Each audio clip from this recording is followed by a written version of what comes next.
Tell us a little bit about how excited you are to play in the championship game. Okay. I mean, it's a blessing to be here. I mean, our team is really excited. It's been a long season, and we're excited that we put ourselves in a position to have a chance to play for the Big Ten championship. So we're excited. We're gonna go at it with a lot of energy and put everything that we can into it, and then go go play as good as we can on Saturday. Okay, our first question comes from Bill Rabinowitz. Hi, Caleb. You're one of only three returning defensive starters, as you know. What's the biggest difference in this defense this year? Obviously, you have a new coordinator. Is it a different mindset at all? How would you kind of describe the difference? I think a little bit of a different mindset just because everybody doubted us at the beginning of the season. So we knew that we had to come into the season trying to prove ourselves, and I think we've carried that into every game with the same type of intensity level. And I think that's been a positive for us, just coming in knowing that we have to prove ourselves and play at a high level every game. And I think that's been a beneficial thing, especially with adding Matt Patricia to that, just trying to put ourselves in a position every week to prepare at the highest level so that on Saturday we can let it go show. Our next question comes from Robert Littall. Thank you, Caleb, for taking the time out. I really appreciate it. You spent a year with Nick Saban, and now you spent 2 years with Ryan Day. I want to assume when you deal with elite coaches, they have certain things in common, certain traits in common. And while they're obviously two different people, what are those traits that you kind of see between them that makes them such elite coaches and have allowed you to be such a great player for the 3 years that you've been in college football? I mean, I think the biggest similarity right now is I don't want to say anxiousness, but like the ability to say like every week we're still gonna have the same level of urgency and enthusiasm for what we're doing. And Coach Day's done a good job with our team of that this year, just making sure that we're focused every game and putting us in the right mindset every game of, hey, it's got to be every week we got to go get it. Like there's no they're gonna give us an easy week or anything like that. It's every week we got to go out and get it. I think Coach Saban did that at an elite level, week in, week out, being consistent with the mindset and urgency that we have. Like somebody's gonna take it from you. That's pretty much what it is, and that's why I said anxiousness, like it's gonna be taken away from you. So I would say that's the type of thing that Coach Day and Coach Saban would have in common right now at the moment. Our next question is from Stefan Kreisnig. Caleb, we heard, some of the guys and Coach Day even going into that Michigan game saying that they wanted to obviously win the rivalry game, but they also wanted to clinch a trip back to Indianapolis. After winning a national championship last year, how much was this, kind of a motivating factor to not only win a national championship again, but to get that Big Ten trophy? The three goals you hear about, like from the moment you get on Ohio State football team, is beating the team up north, getting to the Big Ten championship, winning that game, and then winning a national championship. So I feel like everybody always knew that goal, and it was something that was there in the back of our minds. But at the end of the day, we were just kind of like I said, Coach Day hasn't been talking about it, just kind of just been focused week to week, trying to improve, and I think that's been the biggest positive for us, just focus on our process and pushing us to be better every day. Next question is from Dan Hope. Hey, Caleb, Indiana's offense has been one of the best in the country this year. What are the biggest things that stand out to you about them, and what do you feel like are the most important things that you guys need to do to be successful this week? They're really well coached. I feel like that's a huge thing and something that's really not spoken about, just the level of coaching and preparation that's put into it. You can see that on the film. The quarterback's playing at an elite level. He's also got some legs too that he runs and makes plays, and his arm is live, and he does a lot of good things in the air. And then he can see the field well, which puts in positions to make plays and make the right reads. And their receivers are doing good. They make plays, and their running backs are running the ball hard. So they're firing on all cylinders, and it's going to be a challenge. Next question is from Patrick Murphy. Caleb, I know you guys didn't play in this game last year, but your postseason experience, how much can you lean on that in this game and then obviously the games beyond?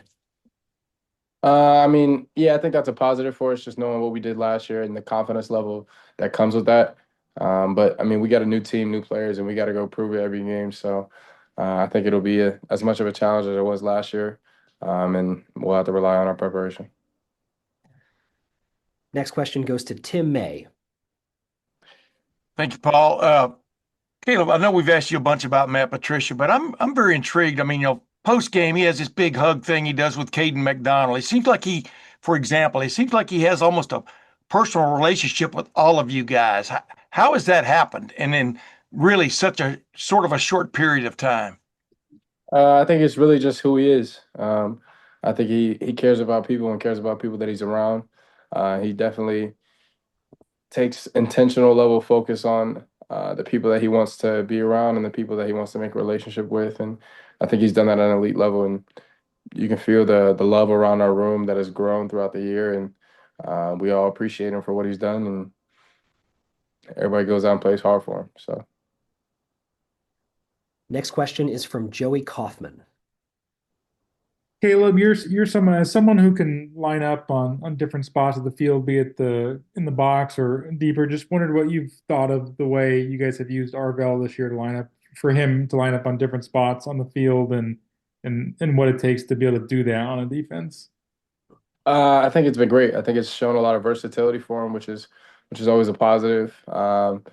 He played D lineman in his earlier years here at Ohio State, and I learned that when I got here last year, that he was a D lineman at first, and he was taking reps there, and then he moved to stack backer. So I think you get to see both of those skills, and he's put that on film, and everybody knows he's played at the highest level this year. And I mean, we're excited about it and for what he's going to do for the playoffs and for the rest of the season. Next question is from Tony Gerdeman.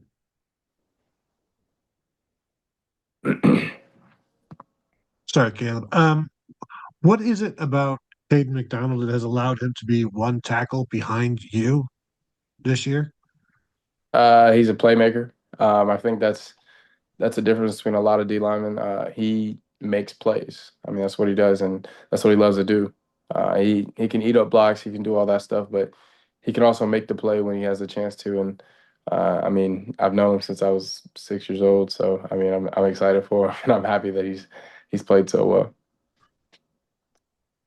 Our next question is from Kyle Babcock. Hey, Caleb, you guys are the #1 team in the country, defending national champions. What does it mean to you to be playing for the Big Ten championship in Lucas Oil Stadium, especially knowing the family connections at Lucas Oil? I mean, it's an honor to be there. God's written the story the way that he has, and I'm just thankful for the part that he's allowed me to play in it. It's great to know that my brother plays there every week, so I can at least hopefully know a little bit about the stadium. And I've sat in the stands before, but I've never been on the field, so that'll be a little different for me. But I mean, I'm just excited for our team and the opportunity that we have set before us, and really just to go out there and play hard. We've got time for two more. Our next question is from Andy Anders.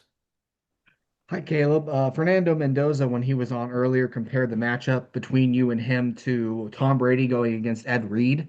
Just wanted to get your thoughts on that. I didn't know you said that. Okay. I mean, it'll be a challenge. He does from watching him earlier today, he does a great job with his eyes.